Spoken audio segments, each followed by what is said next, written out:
Bila kita nampak raut wajah orang yang tenang cerah, maka ketenangan bukan pada wajahnya.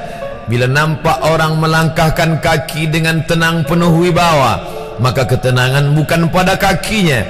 Bila tampak ayunan tangannya tak tergesa-gesa, maka bahagia bukan pada tangannya. Di mana letak bahagia itu? Ala fil jasadi mudghah.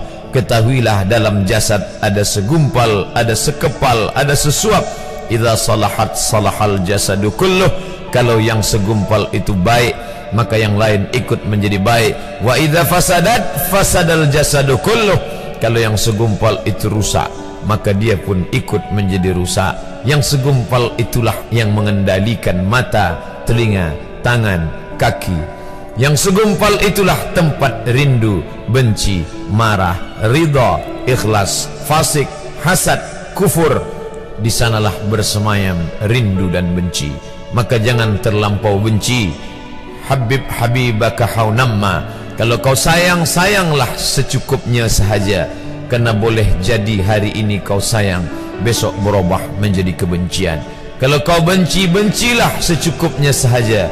Boleh jadi esok pagi dia menjadi orang yang tersayang. Berapa banyak puan-puan berkata, siapa itu? Itulah orang yang dulu paling aku benci. Tapi hari ini masih ada juga benci, tapi tak banyak. Oleh sebab itu maka dijaga dia. Yauma la yanfa'u malun. Hari itu tak ada guna harta, wala banun, tak ada guna anak, illa man atallah, kecuali orang yang datang menghadap Allah biqalbin salim, dengan hati yang salim. Qab lam ba, qallaba, berbolak-balik. Qallaba, tidak selamanya bahagia. Kadang pagi hati tenang, petang datang dia pun susah. Kadang pagi hati lapang, petang tiba dia pun gundah. Maka apa yang dapat menolong?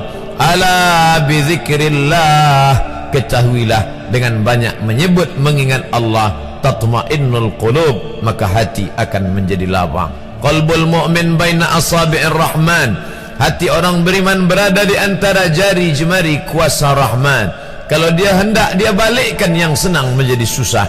Kalau dia berkehendak yang susah, dia balik menjadi lapang. Berapa banyak orang yang tampaknya mungkin kita kata dia susah, tapi dia masih boleh tersenyum. Sebaliknya orang yang menurut pandangan zahir kita cukup segala, makan, pakai, tapi tampaknya kesenangan tak pernah singgah. Apa sebab? Kerana hati milik Allah. Dia ada dalam diri kita, tapi dia bukan punya kita. Lillahi ma fis samawati wa ma fil ard. Apa di langit, apa di bumi, milik Allah. Balikkan kepada Allah. Dari Allah balik kepada Allah. Senang mengucapkannya, payah mengamalkannya, lebih sulit memasukkannya ke dalam hati. Oleh sebab itu maka apa cara supaya hati menjadi lapang? Yang pertama, iman. Mesti ada iman. Percaya bahawa dia ada walaupun tak tampak oleh mata.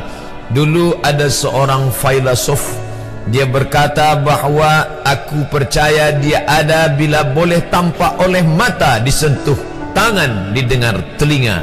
Tapi bila tidak dapat ditengok mata, dipandang mata, didengar telinga, disentuh tangan, maka dia tidak ada.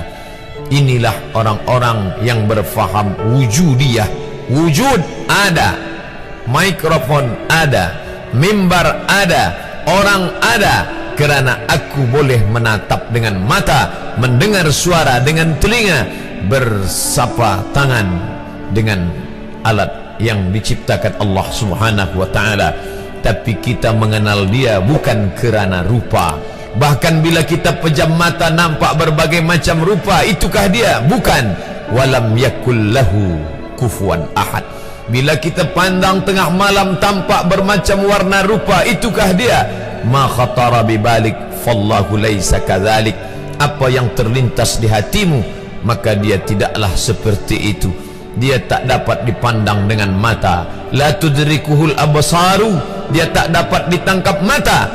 Wa huwa yudrikul absara, dialah yang dapat menatap mata. Jangankan dia, wajah kita pun kita tak boleh melihatnya. Siapa yang boleh melihat wajahnya? Sementara belum dijumpai cermin, belum pandai orang membuat cermin, orang tak tahu bentuk rupa wajahnya bagaimana. Sampai suatu hari dia dalam perjalanan panjang, dia tengok ada pohonan rindang, lalu kemudian dia berteduh di bawah pohon rindang, menghindar dari panas terik matahari. Di bawah pohon rindang ada kolam air, maka saat dia akan mengambil minum dari air kolam, disitulah dia melihat wajahnya. Oh, begitu rupa wajah di dalam air kolam.